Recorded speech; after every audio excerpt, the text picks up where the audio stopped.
Liberals have gone absolutely nuts. From wanting to ban skyscrapers, to letting the Boston Marathon bomber vote, to saying, hey, you don't have to pay off your student loans. It's cool. We've got all of that, and all of it's going on right now. Also, San Francisco has become the public poop capital of the world, and we've got a map to prove it. We'll look at that, plus the latest on the college admissions scandal, all that and more. I'm Bobby Eberle. This is a 13-minute news hour. God bless the United States of America.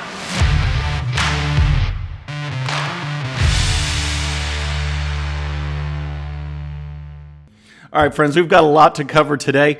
And before we jump into it, though, please subscribe. And once you do, please hit that bell. That way you'll get notified. All right, let's get on with the show. Okay, first, we've got the Democrats have just gone absolutely crazy. And I can't make this up. Here's just a sampling of some of the things that have been going on this week. You've got the mayor of New York wants to ban skyscrapers, glass and steel structures. You've got Elizabeth Warren saying, hey, all these student loans that people took out, you don't have to pay that back.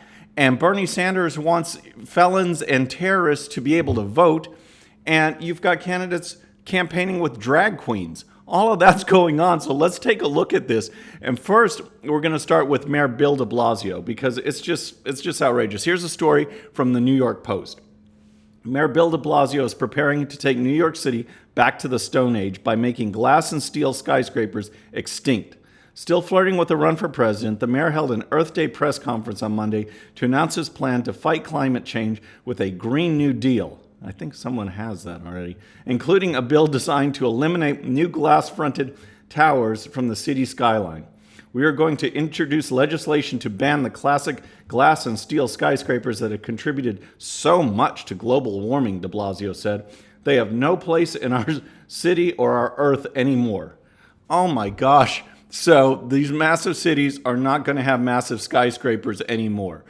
I mean, what, are they going to spread out with one-story buildings? It's just, I mean, what is that? It's not realistic for a city that is built on skyscrapers or any major city in the U.S. or around the world. But that's just one. Here's another. Now let's move on to socialist Bernie Sanders, okay, who wants to allow felons, including Boston Marathon terrorist bomber, to be able to vote. And here's this story. Senator Bernie Sanders on Monday said he wanted prison inmates to vote in elections, including convicted Boston Marathon bomber Doshar Zadev. I think the right to vote is inherent to our democracy. Yes, even for terrible people, Mr. Sanders said at a town hall-style forum hosted by CNN in Manchester, New Hampshire.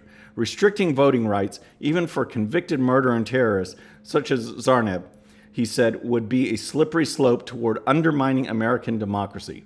Zarnev was convicted of the al-Qaeda-inspired bomb attack on the 2013 Boston Marathon that killed 3 people and wounded 260 others.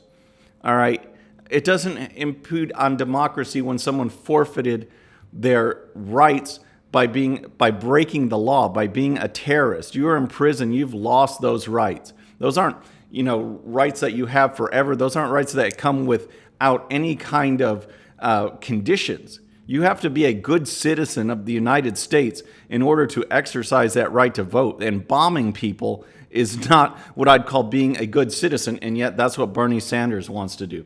All right, now we have Senator Kirsten Gillibrand, who's out campaigning, wants to be president. She's up in Iowa, of course, and she's campaigning with drag queens. And here is this report. It says, Kirsten Gillibrand wants to be president, but for one night, she was hanging with the queens. The New York senator and Democrat hopeful stopped by a gay bar in Des Moines, Iowa Friday night. She joined the girls backstage, swapped dresses with a drag queen, and painted her mug for the gods. Translation, she applied makeup beautifully. All right, she even tweeted about this, and here's what she said. Vanna and the amazing queens at the Blazing Saddle in Des Moines invited me for a visit tonight before their show. I felt underdressed, so I brought a dress I picked up yesterday. Turns out it fit me, but it fit Vanna even better. Thank you for having me, ladies. Okay, I don't even know what to say about that one. That's considered a valid, worthwhile campaign stop. I mean, this is just it's nuts. But we got to go on because now we have Elizabeth Warren, and here's what she had to say. Here's a report from CNN She wants to, again, do away with college loan debt. You went into that contract, you got the loan, but now she says, hey, guess what? You don't have to pay it back. Taxpayers are going to pick that up. So here's a report from CNN. Warren's new plan would forgive $50,000 in student loans for Americans and households earning less than $100,000 a year. According to analysis provided by her campaign, that would provide immediate relief to more than 95% of the 45 million Americans with student debt. The Massachusetts Democrat and 2020 contender is also calling for a drastic increase in federal spending on higher education that would make tuition and fees free for all students at 2- and 4-year public colleges and expand grants for lower income and minority students to cover costs like housing, food, books, and childcare. Okay, the campaign estimates that this plan would cost $1.25 trillion over the next 10 years. What in the world is going on? Even the Washington Post has come out with an editorial blasting this plan. You can't have people willingly go in and take out loans and then say you don't have to pay it back. Do you know how much abuse it would be for the system going forward? You'd have people going into college that have no intention of doing anything because it's free. I mean, yes, we need to restrain costs. We need to handle that. But offering free education is not the solution. And that's just one of a laundry list of what these presidential candidates are offering. It's absolutely insane.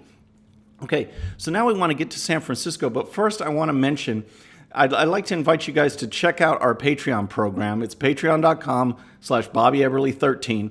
And this is a way for you guys to help support the channel.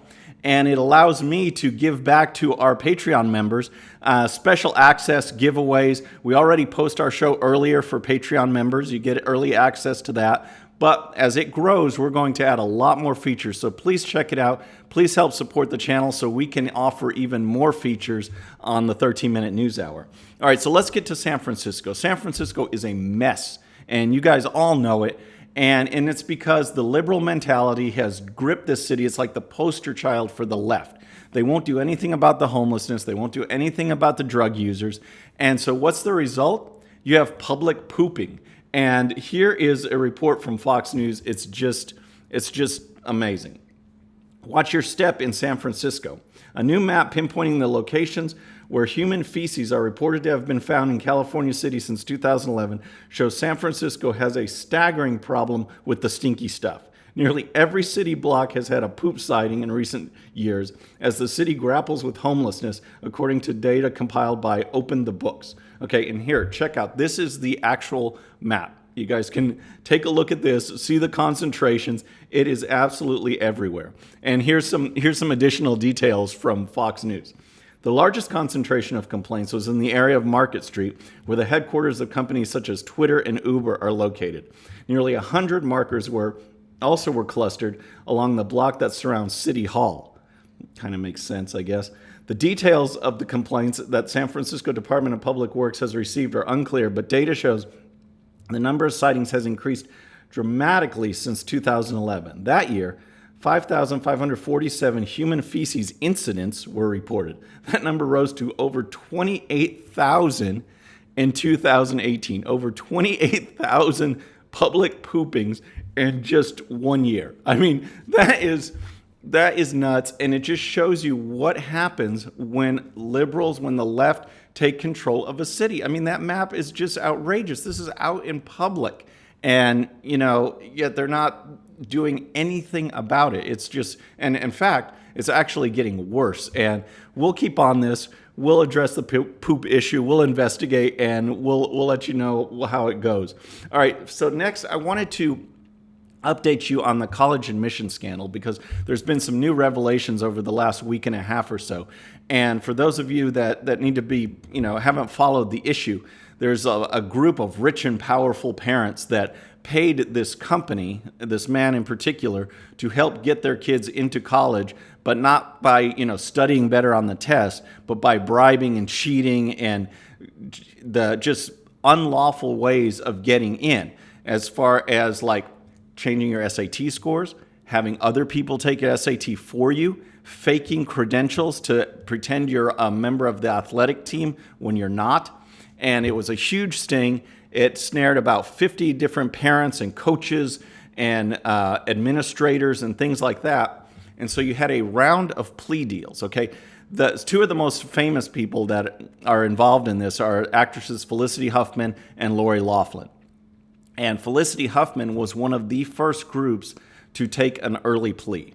And she put out, we covered it earlier on previous show, a lengthy apology saying she cheated the system. She felt she was sorry. She, feels bad for people that try to get in the honest way. And whether it was sincere or not, my point is that she's doing the things that play well with prosecutors. And the word is that they are actually pushing for her and this group of early plea bargain people to get lenient sentences, 0 to no to a very small jail time. But on the other hand, there is a group of parents that didn't take that early plea. Lori Loughlin and her fashion designer Massimo Giannulli are one of those that pled not guilty. And all of those people had additional charges added to them, such as money laundering, which is very serious stuff. And they are still in the process of denial and trying to see what's going to happen next. So here is the latest on Lori Loughlin and those groups. Lawyers for Lori Loughlin and the husband, Massimo Giannulli, filed documents requesting that the government turn over the evidence in the college admissions scam against them. Loughlin, 54, and Giannulli, 55, and 15 other defendants claim they haven't received any of the extremely voluminous evidence in their case, court documents obtained by Fox allege. All right. And they aren't reacting very well to the new charges that have been brought against him. And Fox goes on with that. If convicted of all charges against him, Giannulli and Loughlin may each face up to 40 years behind bars. The news of their potential prison sentences reportedly left the former Full House actress particularly shaken. It's just taking some time for it to sink in that she was allegedly doing what she was doing could be considered illegal, a source close previously said. To her, it wasn't egregious behavior. Was it entitled and perhaps selfish? Perhaps. But she didn't see it as a big legal violation. Oh my gosh. See, that's what gets me, because Felicity Huffman was charged with paying $15,000 to basically forge an SAT test. Giannulli and Loughlin are accused of paying $500,000 to fake applications to USC to get their daughters in as if they were recruits for the rowing team, and they don't even row. And so it's really getting serious for them. And then the latest news, it just came out yesterday, according to the Daily Beast, is that the coach that was involved in this recruitment has decided to plead guilty and cooperate. So that is a big blow against Loughlin, and we'll see what happens next. Folks, that's all the time we have today. Thanks for subscribing. Thanks for watching. Please tell your friends about it and enjoy the rest of the week. I'm Bobby Eberly. This is a 13-minute news hour.